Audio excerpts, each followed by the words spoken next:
I never know what energy you're going to bring to the room. Girl, I bring all the energy. You do, always. All the energy. But this is definitely not what I was listening to earlier. No? No, I mean, I like it. I've got an appreciation for it. Good morning. Good morning. What's in my coffee? Did you get it right? GHB. I have a story about that. Just kidding. Whatever, dude. Hey now. I go on a... Oh, you went to Gloria Jeans this morning. Hi. Let's see. Our levels look good? I think they look pretty good. I think so. I'm trying to figure out what angle looks best, so I'm not scary. Here. How about that angle right there? Is that better? There you go. Let's fix my hair a little. Fix your hair a little bit.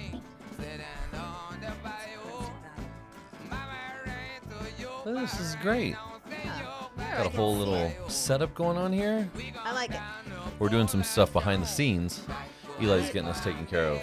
Eli's with us this morning. That Restream chat app is the one. This is on AirPlay from my deal. Yeah, we're having some fun. A little technical stuff this morning. Speaking of technical stuff, we had a lovely conversation this morning.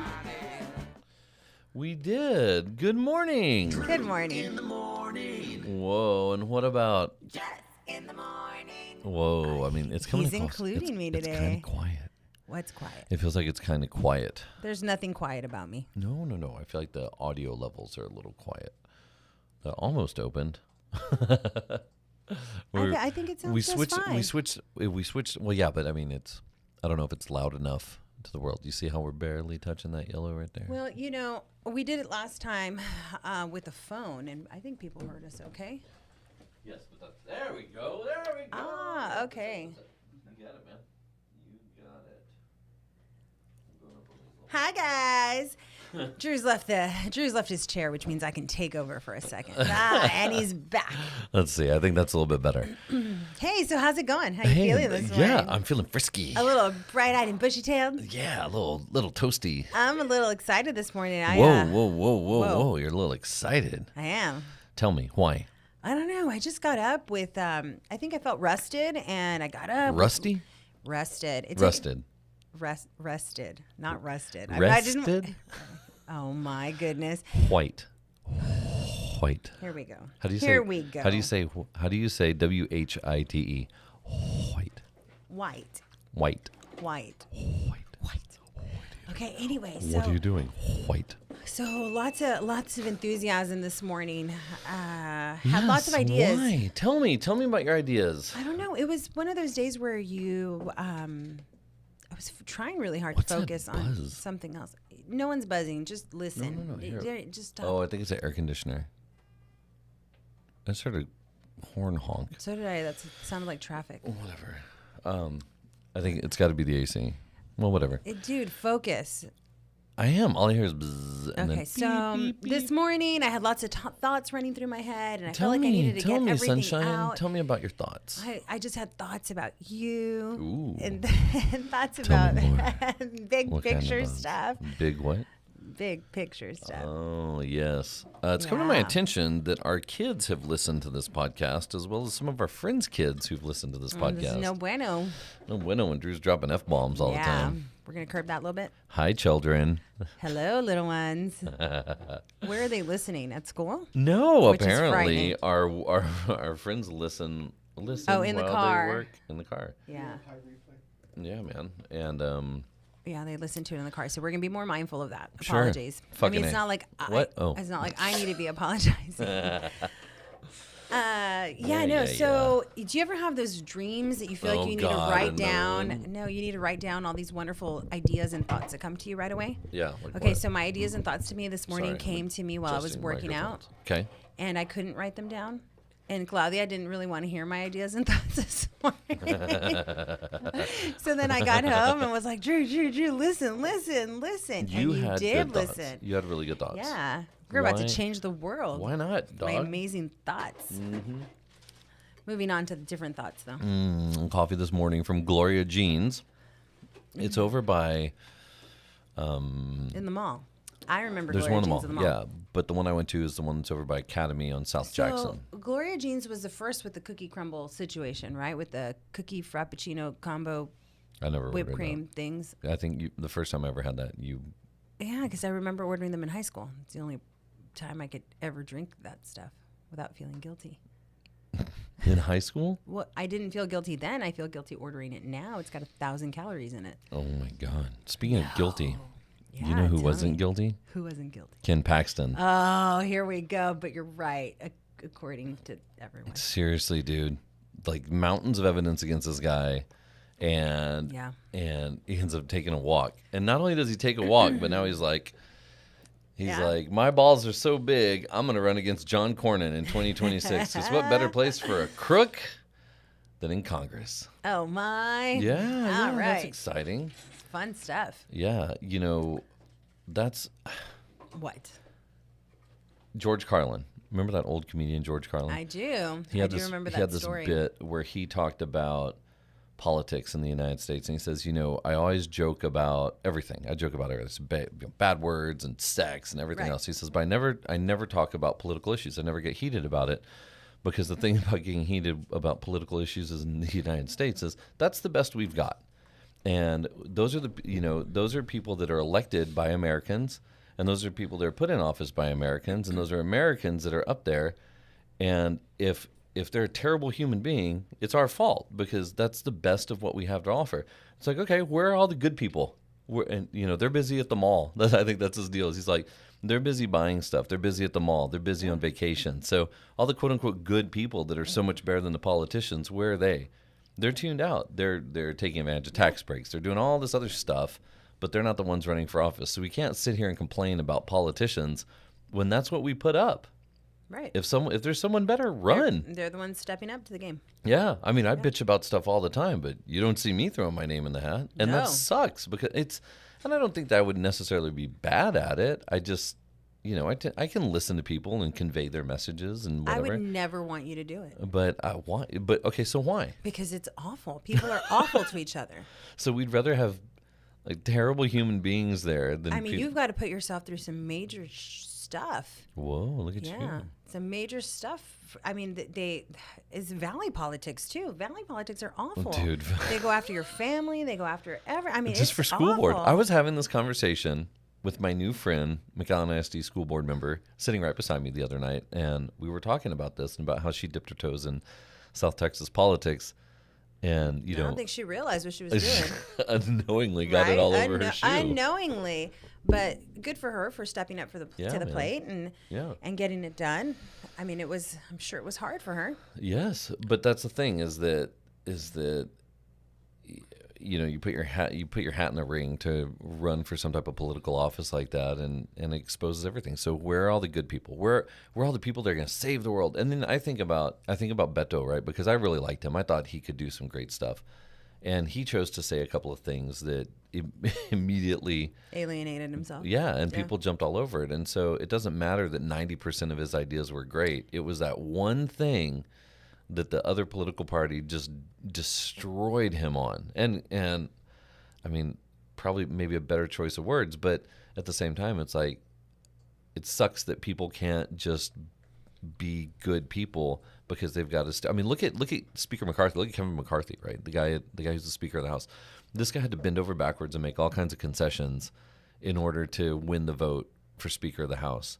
And now he's at the behest of all these people. He's made all these Right. promises, and it's so stupid. They made this list of they made this playbook, and they're like, okay, here's the rules. We're all going to sign off on them, and you have to agree that these are the rules when you become the Speaker. And they're like, okay, great. And now they ask the people, hey, so what rules did you come up with? And they're like, oh, we don't know. They're written down somewhere, but I don't have a copy of it. And they're like, wait a minute. You guys came up with this playbook on how to run the country, and you gave it to the Speaker of the House. No one has a copy of it that you guys are willing to publish? Like, no, I don't know what happened to it. And so wanna now talk it's about like, it. well, where are all these rules? I don't know.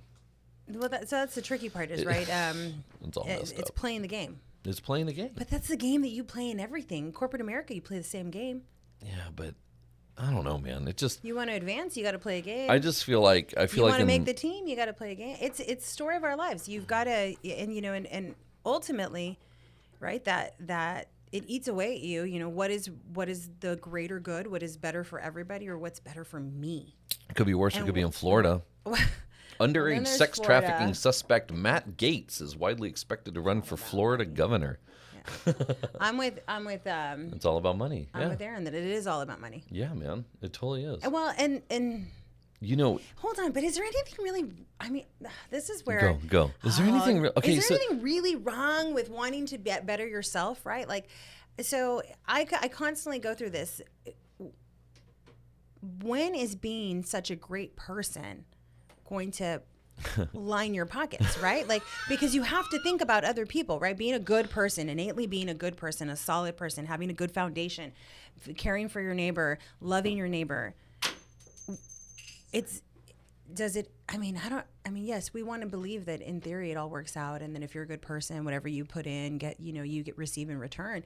But you start looking around and you start saying, well, those people with questionable morals really are doing a lot better than I am. You get in your 40s and you go, man, all those people who cheated, robbed, and stole, they're doing great. That plane looks awesome, right? I'm not on a plane this weekend, sons of bitches. So I don't know. Maybe I'm just having a weary moment. No, I mean, I thought you were going to go down the direction of, you asked the question a while back when we were talking about different political candidates, and you said, well, what has this person done for you? What, they stand for this and they talk about this and they say this, but what has a political person, a president, a senator, a congressman, what have they done that has made your life better or worse? Like your life. My life. And when you start to ask that question to a lot of different people, it's interesting because no one can really nail it down, right? Oh, George Bush gave us a whole bunch of checks. Remember that? What has been done where something has directly affected you or your life? And that's when I look at the things like, an abortion ban. And I look about, I look at healthcare, and I look at, all these things. Those are things that directly affect you. Taxes. And a lot of people vote with their pocketbooks. A lot of people say, well, I don't really care for him. He's a rapist, but he didn't rape me or anybody I know. So I'm going to look past that because it's a tax incentive for me. And that's where we are, like Matt Gaetz, underage sex trafficking suspect. Marjorie Taylor Greene, another fucking award winner. No. Let's start that over. Marjorie Taylor Greene, another award-winning politician, has announced that she is going to start drafting the articles for a declaration of war.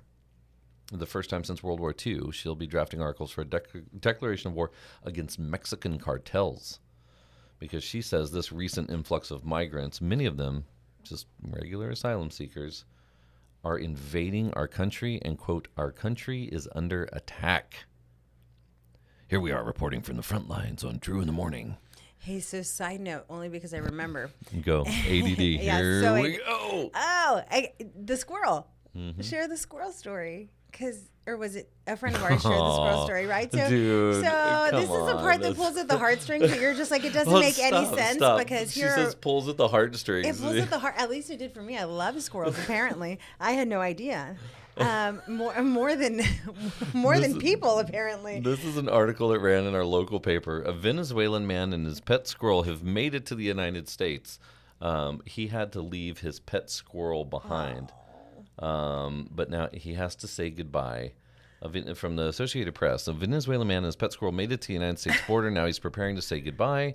During the weeks it took Yason and Nico to migrate from Venezuela toward the U.S., they navigated dangerous jungles over a dead body, and the two were inseparable. So inseparable that Yason sold his phone so both had enough bus money to continue on their journey. Now as Yason prepares to finally enter the United States, it's likely that he will have to leave Nico behind.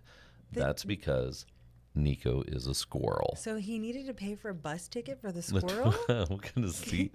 How big is a squirrel? The 23-year-old man and his pet squirrel are an unusual but blunt reflection of the emotional choices migrants make over what to take and what to leave behind. No. Mexico is where they might be forced to part ways.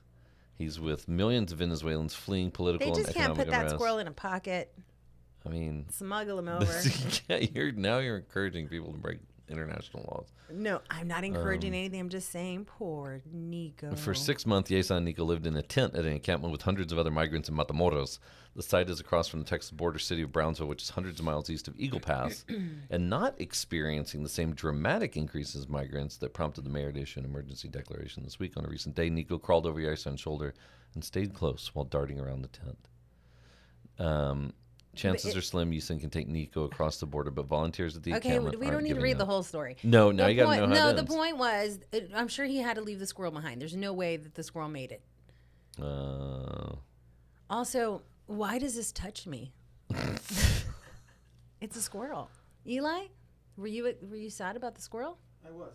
You weren't. No, I was. You were. But the sad thing is, this squirrel takes up more of our heart. Right. That was my point. That was like, the point. Was it why are Separation. right? Like I'm not even thinking about the mom who had to leave kids behind, right? Or the kids that had to go by themselves. Now I'm thinking about the squirrel.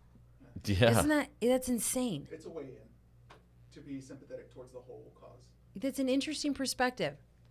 So what you're saying is the left-wing media is publishing stories about squirrels to get your mind in the mind space to accept migrants?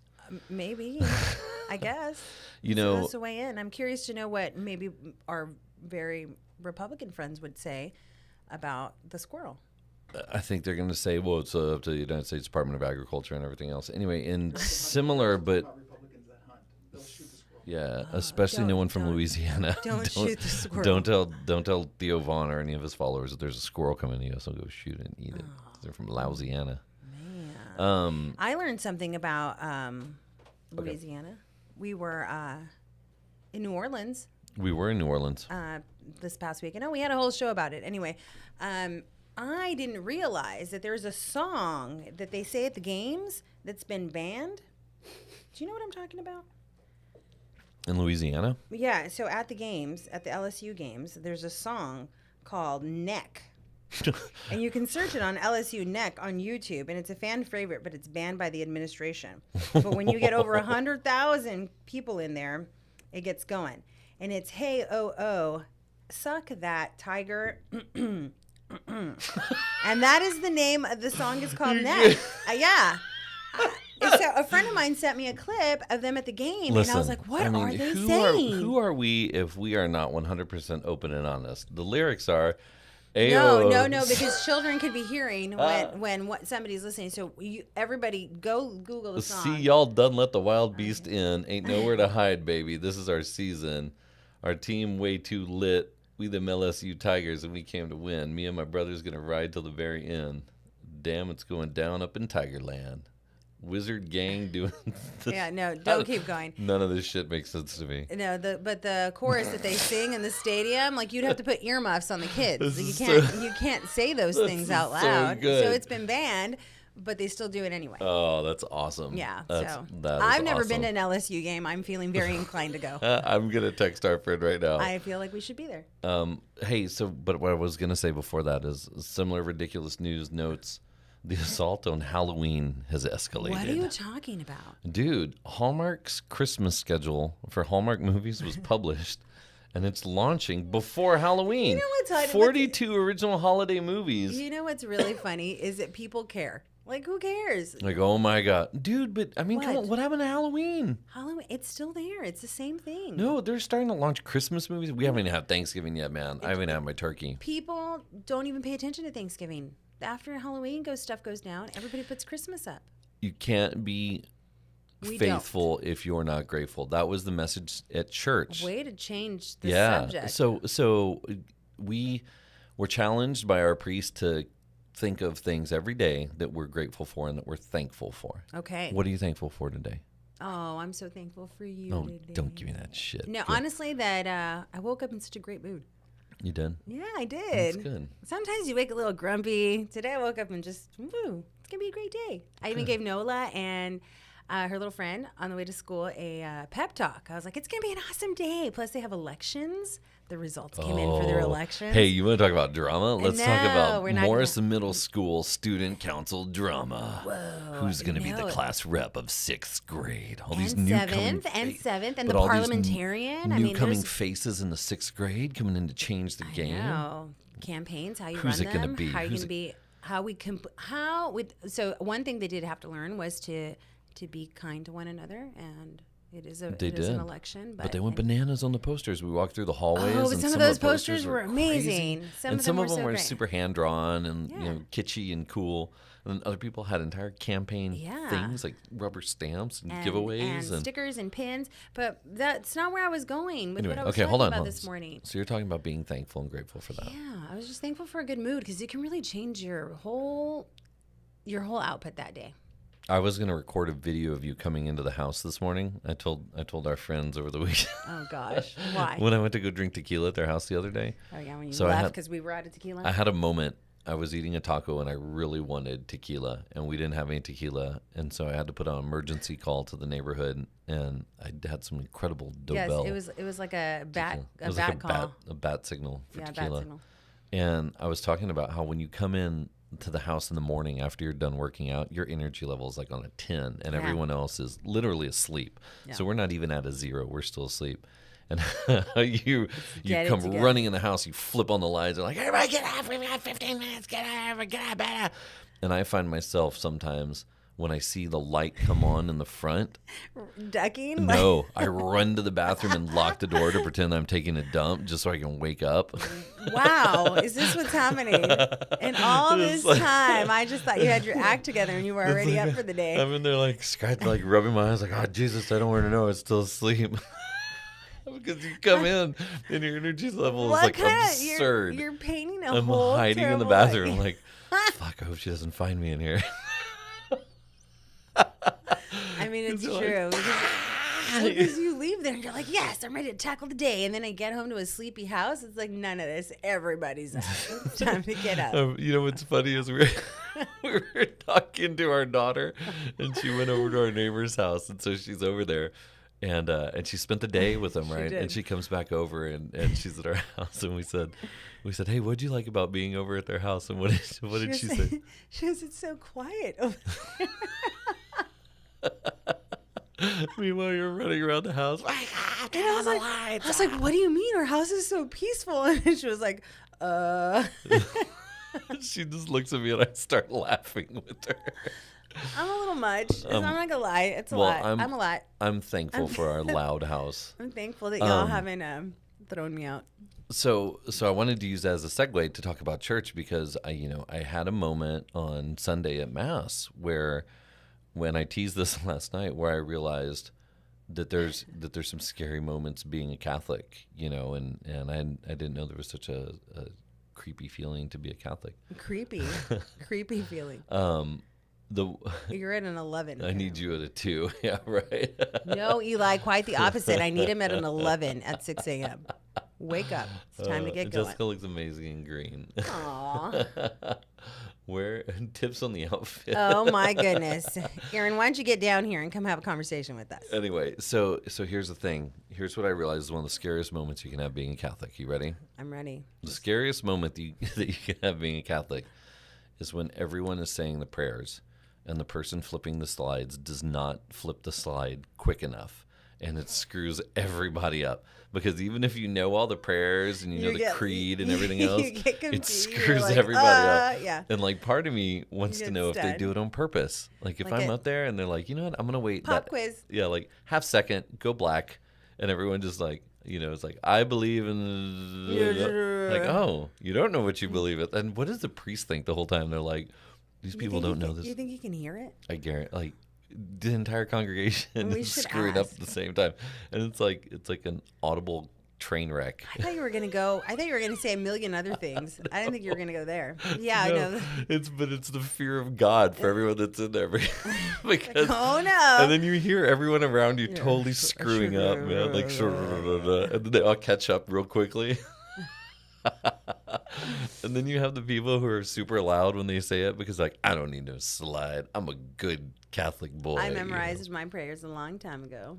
So you know what I do? I close my eyes so that I don't look at the slides, because then if I look at the slides and I start reading them, then it screws everything else. Oh no, someone was having a pen in their skull. What? The scariest moment was when the nun repeatedly jamming their pin in my skull. Yeah, like that sounds way more dangerous than someone screwing up a prayer. That sounds terrifying. Oh man, I say it's She's- Spanish because I do have to read the slides in English. See? Yeah. So, that was funny. The other day at school mass, so our little one goes to private school at OLS here in McAllen, Our Lady of Sorrows, and Monsignor decided that he was going to spring the rosary in Spanish on everyone, and the students just stumbled all over themselves. I don't know the rosary in Spanish. That's hard. No, well, I mean, not my native language, so I don't know it either. But you know what? Speaking of OLS, back borderline politics, this is something What? that's always interesting to me. Is Governor Abbott has said that he's going to go back into special session in October to make sure that if he's going to go back in, and if it doesn't get fixed, they're going to go in again, and they're going to go in again, and they're going to go in again until school vouchers get passed. And he said that school choice is coming in October. The governor's promised political consequences if lawmakers can't pass legislation allowing for publicly subsidized school vouchers before the March primaries. This is a big deal. Okay, explain school vouchers one more time for those who don't know.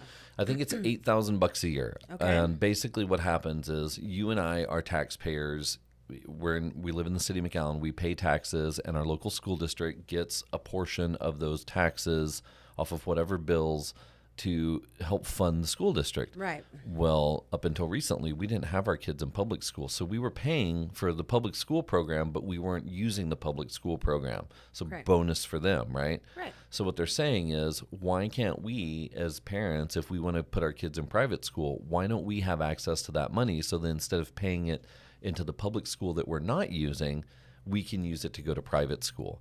And so then it's like, oh man, think about what we would have if we didn't have to Yeah. pay school tuition for private school. Well, no, it's not. I don't think that. I don't see it from Well- that perspective. It would be money that would just go straight to the school, so it would elevate the campus. Okay. Right? So Am I understanding that there's correctly? there's all these facets to this, right? Okay. So first, so the thing that comes to mind for you is, oh, that means that more money goes to the campus. That's not true. It's the same amount of money. We're paying the money either way. We're just paying double because we paid for our kids to go to private school, and we also paid for them to go to so McAllen ISD. it's not an automatic. So we would take the money that we get from McAllen ISD And and no apply. longer pay tuition.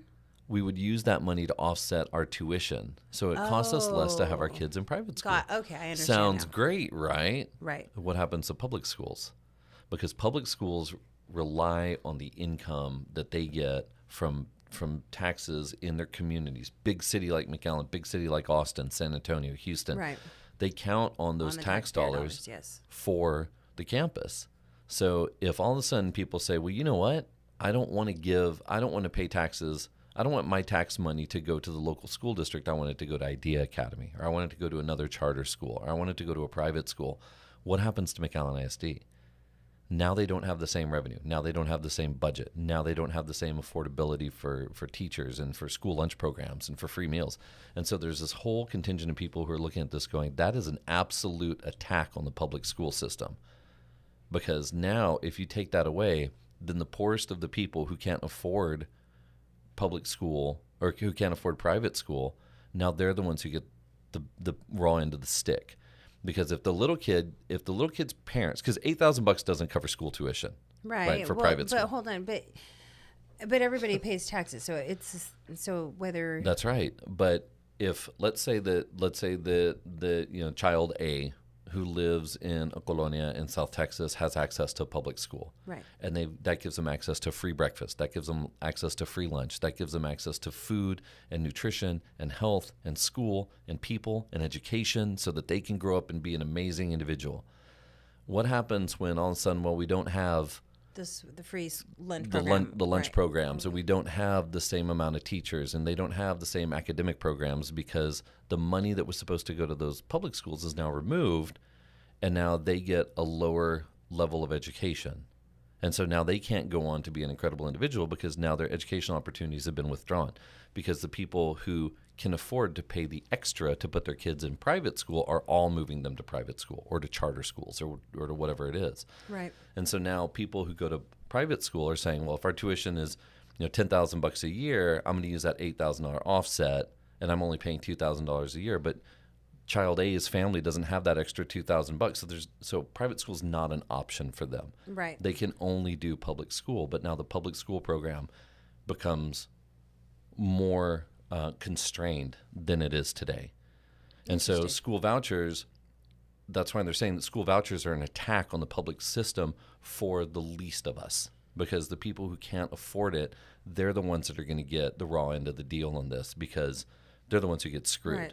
And it's not like they can take $8,000 and go to St. John's or go to OLS, because that doesn't cover tuition. You still have to come up with the other money, Right.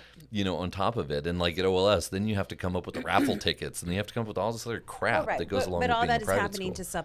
to supplement being in a private school, because I think that people have this misconception that the private schools have more or can do more. That's right. And So they're struggling just as well. okay, so then let's look at it from a different perspective. So let's take a different vantage point on here. Different vantage point is for people who have kids in private school, they're turning around going, absolutely, let's push these school vouchers through, because it means, again, voting with their pocketbook. It means more, and this is the stupidest thing. They bitch about welfare and about government assistance and all this other stuff, but the second they want to offset tuition for private school, they're like, oh, give me the money. The second they get a PPP loan, they're like, give me the money. The second they need to skate on their taxes, they're like, give me the money. It's the dumbest shit. And so now what you have is you have people who have their kids in private school going, yeah, pass this bill so that it can offset my cost of private school. Well, what do you think's going to happen to the private school? What'll happen at OLS when all of a sudden everybody in McAllen has an $8,000 voucher and they go, you know what? I want my kids to go to OLS. What's an influx for the school? Influx for the school. Is that a good thing or a bad thing? We're It 400 depends. It depends on 460 what, students in a depends, campus that can barely well, hold that. So hold now on. classrooms get overloaded. But wouldn't you now you have the influx of money though? So Now wouldn't you you have be an able influx of money. wouldn't you be able to grow? Would you? I mean, I don't know. Millions of I'm not an dollars to build out the rest administrator, of that campus. So but- now private school goes, oh, well, wait a minute. but here's the thing. We're going to raise hold on. we're going to raise it. I like the idea of an option. You like the idea of an option? I like the idea of an option, but I don't like the idea of not being able to give to the people who need it. So I'm neither here nor there. So call it what you want. But the I don't problem know. is It's that a sticky situation. it's a I don't like it, because we have the opportunity to put our kids in private school, which is great. And what we've learned, It's not always the right fit, or you it's grow not. out of it. Yeah. or maybe their mathematics aren't up to par. There's the kick under the table, ladies and gentlemen. You learn that private school may not be on par with public education in either up or down, mostly down. But what you learn is that maybe it's a cultural thing, and maybe you're not culturally relevant in that school, or maybe it's not a good fit in one way, shape, or form. I've really lost the luster of private school. I mean, we did it because we wanted our kids to grow up with a strong and faith we still foundation. continue to do it because we want the strong Faith foundation. foundation. That's what So this that's is what where, we did. but this is right? where we made that choice, and so I think that I'll continue to defend why we're there, absolutely, because it's for what it's done for my family has really tremendously kind of outweighed any negative, right? It's brought us closer to church. It's brought us closer to the family foundation. Yeah. It's brought our values. It's But- increased all of the things that we set out to do and why we made the decision to be there. Okay, but What? but now that we've got our daughter moved out of there We and into moved public her, school, right. she It was freaking time. loves it. She Right. loves it. She's But you know what? blossoming I into also this. Dude, she's- it's been But I also feel like she needed the framework and foundation in order to make good decisions, in order to continue to thrive, and in order to continue to be a good person. I will agree somewhat. Things will get sticky and hard, and the problems that are going to arise within the next 3 years or so. Who she is as a person, how she forms, her opinions. You would hope that the foundation that we gave her has helped. Make the decision that say, hey, that little good angel on my shoulder that's sitting there, I'm going to listen to that one and not to the bad one. Yeah, but I think And I feel strongly that that's what we've done for okay, her. which is great. But that's not to say that kids who go to No, go but to I'm not public talking school about don't anybody have else. that. I'm talking about So hold my on. situation. We've blowing up the chat right Oh, now. no. Yeah. So let's see. Delayed test of fate. Let's see. Where are we at here? Governor Abbott needs to roll himself out of politics. Okay, here's a God good one. loved you. The private schools can handle large influx of students. There's still a ton of work that needs to be done as it is. They can't offer the same learning Hold experience on. for all You're students, not being especially- clear with your words. The private schools What? cannot. That's what I said. You said can. I said The private cannot. schools cannot handle That's what the I large said. influx of students. There's still a ton of work that needs to be done as it is. They cannot offer the same learning experience for all students? Specifically, will those students have learning disabilities? They won't spend extra because money on it either. The private schools will not. they don't have I the agree. extra money to That's spend right. on it. And Right. you have public schools that can do all these amazing things for kids who need it more, or who need it the most. And the problem is, what happens when you take that money away? Then what happens? What happens to the students that public school is fantastic for?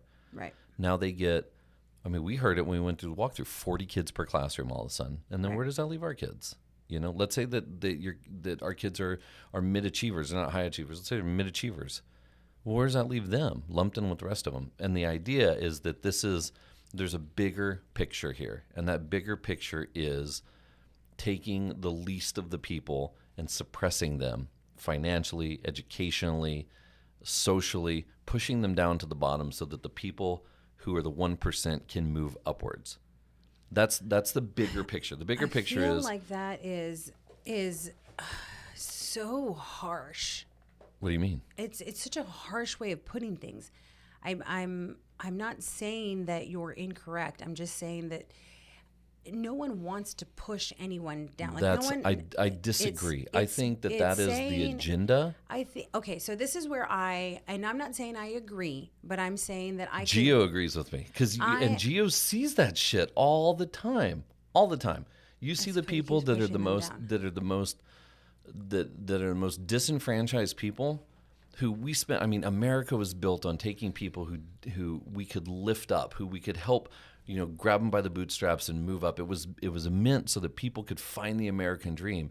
And we've entered this age where the people who've reached that on the hard work of others, on the backs of others, on all this stuff, now that they're at the top, they're realizing, well, shit, in order to keep them out of here, I've got to push them as far away as possible. What's the easiest way to do that? Suppress their voter rights, suppress their education, take away their libraries and put detention centers in there, like they're doing in Houston. Like they're not threatening, but it's on the roadmap for La Jolla. I mean, you're taking the people that can make the most change, and you're figuring out how to squash that before they even get the opportunity to do anything. That's where we're at politically in the United States, and it's so. And I feel like it's so apparent. Like you can see it. You stare at it, and you go, "Yeah, that's happening." Oh, but man, let's go on vacation. Well, because it's easy to turn an eye. All the time. People do want to keep people down. Yes, it's harsh and it's true. This is Gio. This is why we're friends. I'm just saying. This goes back to what we were talking about earlier, right? Scroll up through the comments.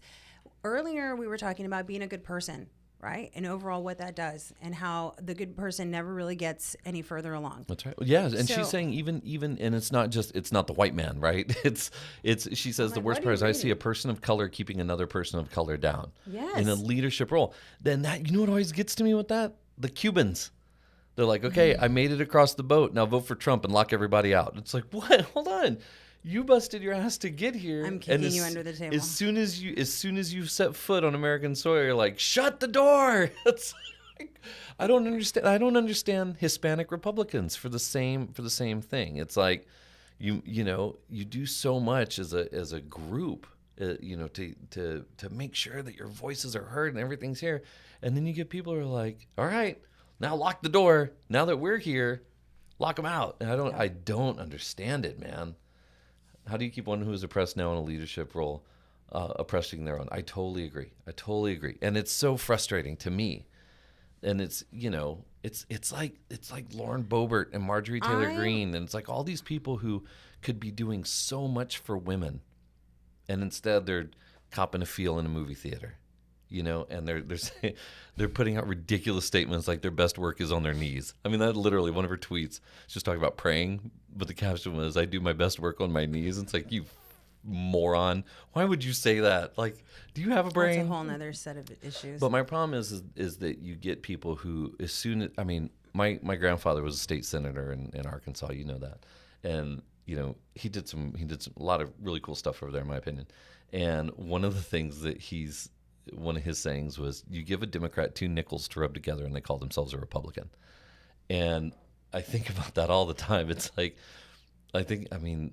the minorities that are voting for a white supremacist, I just have, it's cognitive dissonance. I'm trying to read. I have no idea how that even happens, man. It's like, dude, how do you not see this? Like, anyway, but school vouchers are a direct reflection of that. And you know where it's really bad? This one was interesting. According to a report released Thursday, the Anti-Defamation League examined 3 years of alarming levels of extremist ideology and activity. Texas continues to be the hottest bed in the United States for extremism and anti-Semitism, driven by the heavy presence of white supremacists and anti-LGBTQ plus groups that are headquartered or active in the state. The report found anti-Semitic incidents in the state have jumped by 89%. And there have been 6, quote, terrorist plots, in addition to 28 extremist events such as training and rallies. Texas also led the nation in white supremacist propaganda last year.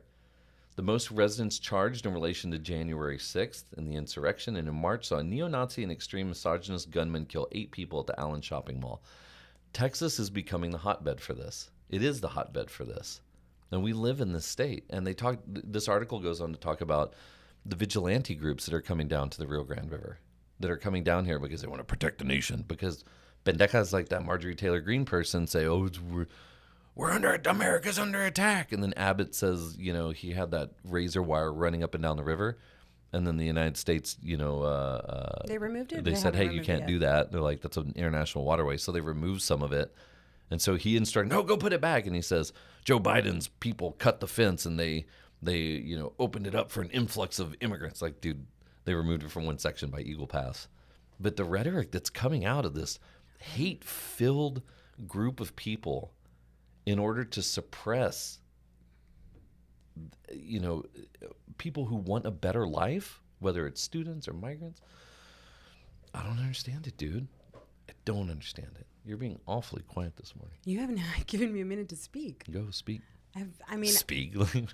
It's like... Yeah, just going to watch you now. No, anyway. I think that there has to be a better solution. I think it can't possibly be all terrible. I think that what happens is that you work as hard as you work, and you want to have an option with what you do for yourself or for your family. Mm-hmm. And I don't think that that's necessarily wrong. I just think that we lose the good in us at times when we're trying so hard to fight for what we feel we deserve because of the work we've put out. Now, that does not necessarily mean that I align this way or align that way. It just means that sometimes you want to have an option. You ready? You said something. You feel like what you deserve. What was the other message in church this weekend? This is that nasty Catholic church, right? What's the other message? I don't know. They talked about the first of us and the last of us. How? That we shouldn't. That it should be. That we should never think that way. That you should be grateful for what you have. That we should be grateful for what we have. Not that you absolutely deserve. Right. Not that we deserve. But this is what I'm telling you. I feel like the consensus when I do have conversations with people who align a different way than I do, this is what they're saying. They're saying is we just want the opportunity to make decisions based on how hard we've worked. It's what we've put out, and it's what we want to make those decisions. I'm not necessarily saying that that's wrong. I just think that somewhere along the way, people dilute what is better for the greater good and how that's ultimately the best. Yeah. And so how do you spread that message without saying, hey, we have to take away from you? It's gonna, I think, and again, going back to the rhetoric, going back to what the media says, people have this thought that in order to be good, we have to take away from you, your hard work, what you have. I've got to strip it away from you so that I can give to everybody else. It should just be a responsibility that we have to give, to be, looking out for everybody. Yeah, but now you sound like a socialist. But it's what was the new one that I learned the other day? We were going through parties. Oh, libertarian. And yeah. I had to stop and Google. I was like, wait a minute, what is this? Yeah, defund the IRS, man. What's mine? Okay. But I agree somewhat with what you're saying, but I think the problem is that we dilute so many people feel like, well, I've made mine. Don't take any of mine to help other people. Right. It's like I explained to the kids, Democrats. Hey, I'm not going to lie. It's not like I'm happily writing the checks, right? The tax checks that we have to cut every year. Should be. I'm not you happily should be. doing you that. Should, listen, no, listen, it's like, listen. No, that's where you and I disagree. The more taxes I pay, that means the more fortunate I am.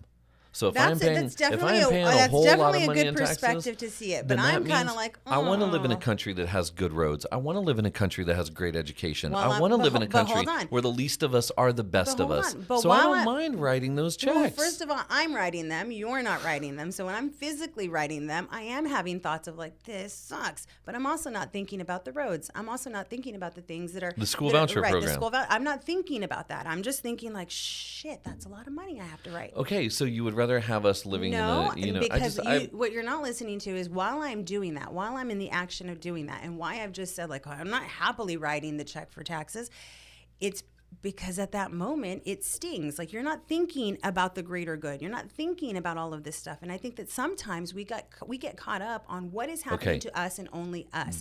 How do we change that perspective? That's what's happened to the United Right. States. We went from a country that believed we could all be incredible to a few people thinking that they're the best and the rest of them suck. And that's and that falls right along the lines of the white supremacy thing, of the replacement race theory, of all this other stuff. It all falls right in that ridiculous right-wing Republican agenda where it's like, I have mine, I can do it, you go get yours. And it's like, well, dude, you had opportunity. You went to an Ivy League school because your parents So, could afford you wanna it. know what this Because they tells me? worked off the back of the slaves or of the Mexican, immigrants in South Texas. Yeah, of course you can afford it. Of course things look great from your perch up in the sky. I have mine, now you go get yours. We went from a country that used to love the fact that we could all move forward to a country where people who, as soon as they got two nickels to rub together, they thought, you know what? You go get your own. Don't take any of mine. You have to figure out how to go get your own. So maybe what the government needs is a great marketing campaign. Oh my God! But this goes back to the whole idea that the best of us aren't running for office. Right. And so how do we ever? So it's the cyclical, loudest, right? It's the loudest, and who's going to turn around and say, you know what, you're right. The thought that I'm having while I'm writing that check, I'm going to focus on that, and I'm going to make her bad. I'm going to make her, think this way because you know what, that little sting. Yeah, vote for me because that sting will go away. Right. Not realizing that's going to cut the rest of the people out of it. There's so much more to the story. That's just a tiny little piece, and the way that everything else works is because we do it. And so how do you get people to remember that? Because you just said something beautiful, right? And I don't think anybody ever hears it. How many accountants do we know that people are like, yes, I want to write this check. I want to pay those taxes. I mean, that doesn't happen.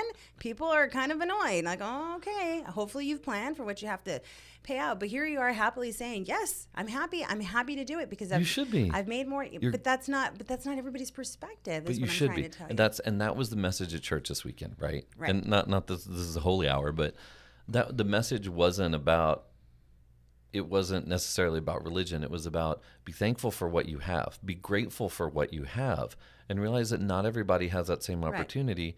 And sometimes, even though you get the raw end of the deal, it means that maybe someone else is getting a better side of the deal. So be grateful for that. And not all, and obviously it doesn't apply to everything, but it's like, I think about the taxes thing. It's like when we started our first company and I said, I want to pay you as much as I can possibly pay you. I want your commissions to be high because the more money you make, that means it's the more money that I'm making. I would love to pay millions of dollars in taxes every year. I would love to do it because it means that I'm doing great, and it means that I'm helping contribute to a society that is going to be, it's the rising tide raises all ships, right? If I'm helping contribute to a system that's better, then that means our public schools are getting better. That means our restaurant waiters are getting tipped better. That means more people are buying cars. That means economically our place is doing better, which means everybody's doing better. So if I've got $1 billion industry in McAllen, everybody down here benefits from that. It's a beautiful way to think, but it's definitely not the norm. I can pull 100 people now, and people are not going to be saying because what of you say, greed. what you're saying. Right. Because of greed. Right. Because they say, well, I got mine. I have more. And then then the thing is, like, people refuse to look at the reason they got theirs. I mean, the white privilege thing is so interesting, and people who have opportunity because their parents gave them opportunity, because their grandparents gave them opportunity, who sit back and go, well, I've got mine, you go get yours. It's like, you didn't even fucking work for yours. No, like, dude, give me a break.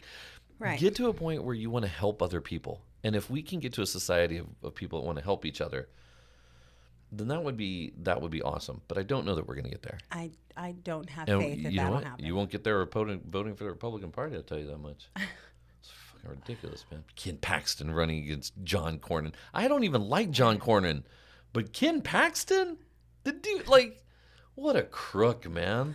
Okay, let's move on to something lighter. You know what? You want to know what really bothers me? Is that in this what really grinds your in gears this day morning, and babe? age, What? the expectations of our children to come up with homecoming proposals. Oh my goodness! Thank God you went light, because I was like, I can't take anymore. I don't know if I'm sweating or swimming back here. I have no idea what's going on. All I know is that homecoming proposals. Homecoming If proposals. that's the biggest thing you got to deal with this week. Then my God. goodness. Also, I mean, what is the correct translation for Beachel? Oh my gosh.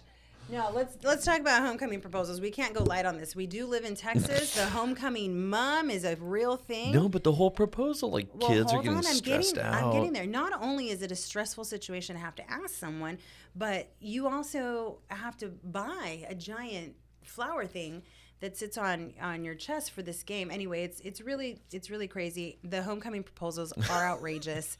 You have to have signs. You have to, your parents have to help you. It's a situation. That's not gonna happen. I got asked very simply. Girl, I proposed to you with a What? pine cone, and You you're my wife. You did. I'm not gonna encourage my kids to go bananas and like.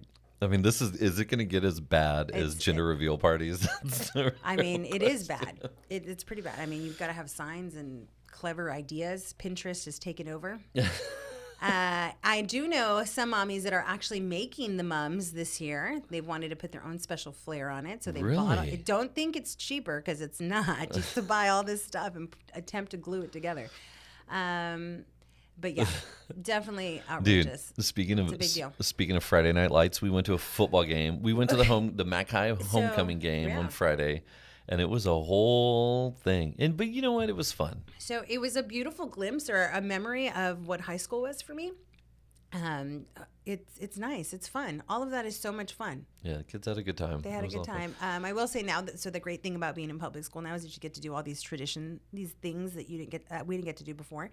And so there was a float, there was a parade, there was the burning of the M, there was a football game that went on after it, and all in all, good, wholesome family fun. You know, we went to the stadium, and they're doing some construction here on the stadium, and it's very exciting. Did you know that there's a proposal for the most expensive high school football stadium in the state of Texas? They're accepting bids right now. Oh, where is it? This is a district whose football team hasn't made it into the top 10 state rankings in the last decade. So they're not even that good of a team.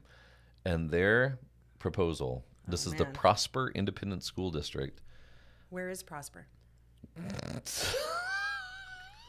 I don't know. Okay. I can't tell you. Spilling water all over I can't myself. tell you. How much do you think, let's go to the chats. I'm going to go with $10 million. How much do you think the most expensive stadium in the state of Texas? Oh, Someone's going to Google The it. most expensive? High school football stadium. High school football. Yeah, 10 million. 10 million? Okay. Yeah, I'm going to say 10. The Maybe. difference between it and the number 2 stadium is $13 million. Holy moly. So what do you think this one came in at? The bid right now as it stands. The budget. 37. $94 million. Oh my goodness. Y'all, people have too much money and nothing to do with it. $100 million from Well, I don't know what to 8,000. say about that. It's 34 miles from Dallas. It's thanks, Gio. Jeez Louise. Yeah, man, that's crazy. So that'll be interesting. I wonder how many kids are going to use their vouchers and prosper. Jeez. Oh my God, what an interesting morning. Yeah. A family sues Google over man's death after he followed the map's directions and drove no. off a bridge that had washed away. Aw. He was following the directions. But yeah, but at some point you don't see a bridge, so you stop. So you know what happens? Was it in the dark? Was it at nighttime? No, the bridge probably washed away because there weren't enough tax dollars. Oh, here we go. Hey, so in other news, the SAG-AFTRA strike. This is something Is I it really want done? to talk about. They Is have come the to a strike done? tentative agreement. It's not completely done yet. But one of the main things, so the whole idea is that they were fighting because shows aren't the same. They're not as long. People binge watch. They're done on Netflix. Screenplay writers and screenwriters and actors and all this other stuff, they are having trouble surviving on what their pay is because they're doing quick work once and it's not the same. And they're saying, hey, you guys are making a killing doing this, and we're barely surviving. We're Tony Award winning whatever, or Emmy Award winning whatever, and we can barely even afford to live. And so they're fighting for more wages there. And part of what they're fighting for, though, is writers are concerned about the rise of artificial intelligence. They want protections to ensure that movies and shows are written by humans, not machines. You know what I say? What? Unpopular opinion. Oh, no, you can't take the creativeness out of people. Bullshit. I don't think that should. Okay, so I will argue with this. Let's go. Okay, stand by. Your cousin, ready? Started a YouTube channel where she's sourcing content from one area, sourcing production from another area, and publishing things to YouTube. Right. That could very easily be done by AI. So you can take things that people want to see and do it. And the problem is that obviously they see this as a threat. And I'm not saying write the entire script in AI, but we're getting to a point with generative text AI where it can do a pretty interesting job, and it can add things to those scripts that maybe allow them to work quicker. So then what makes an author moving forward? If I have AI make a book for me and here are the things that I wanted to talk about. That's right.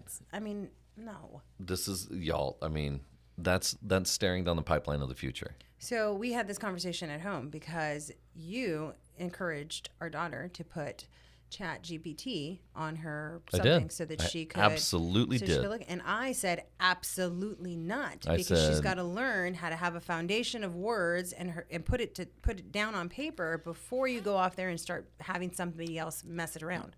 That's kind of what you said, because I agreed with you ultimately, and I went and I said, hey, not a bad idea. I said, your mom brought something up, so if you want to use ChatGPT, come to me and I'll punch it in there and we'll review it together.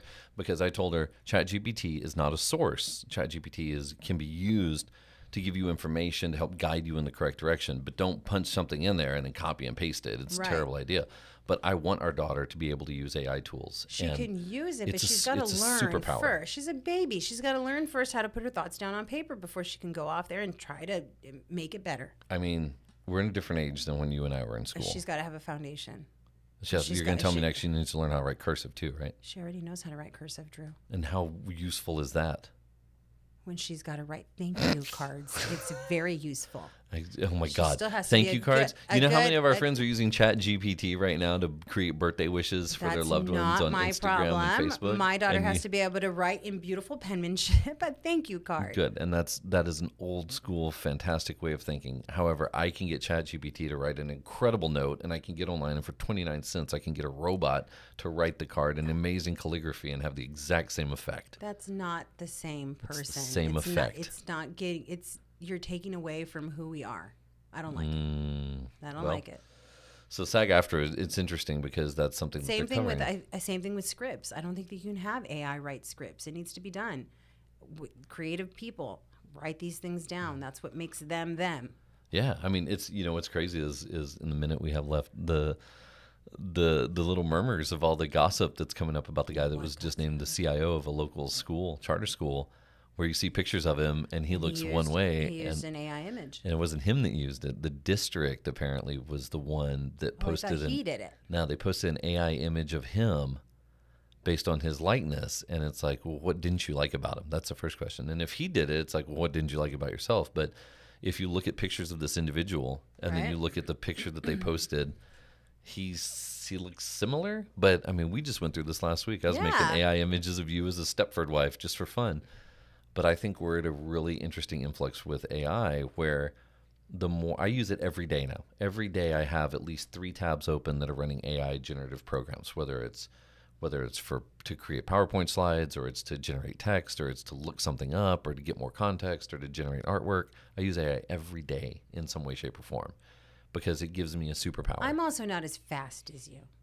With all this, that's a whole different conversation. with all this techie stuff, it takes me a minute to swallow all of it. So you're just lobbing them up there, aren't you? Keeping it clean.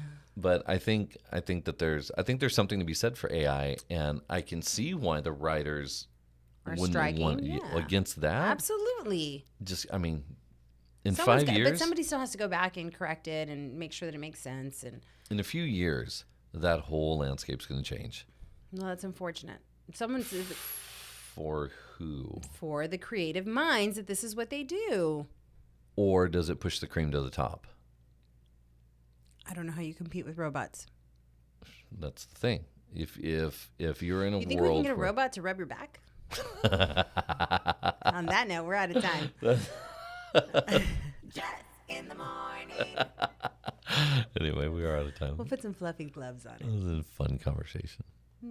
All right. Well, I'm going to record a couple more things, and then I got to get to work. You ready for an exciting day? Should be pretty exciting. Yay! You know, we got to start turning the air conditioner on here an hour before we get here. Well, I thought I was sweating because of the conversation earlier. It was a good conversation. We had all kinds of comments. Look at that. Prosper Story, 5 more for us, 94 million. We need to rebuild some of the schools with that money. You know what, Linda? Someone did the math on Reddit, and they were like, 94 million is 23 million school lunches. 23 million school lunches at $3.50 a piece. So you can either do 23 million school lunches. Oh, but it's Texas, and the boys are going to have their football. Golly, speaking of, little man started playing football. He did. It's cute. Oh, boy. All right, everybody have a wonderful week. We'll see y'all next Monday. See ya. Drew in the morning.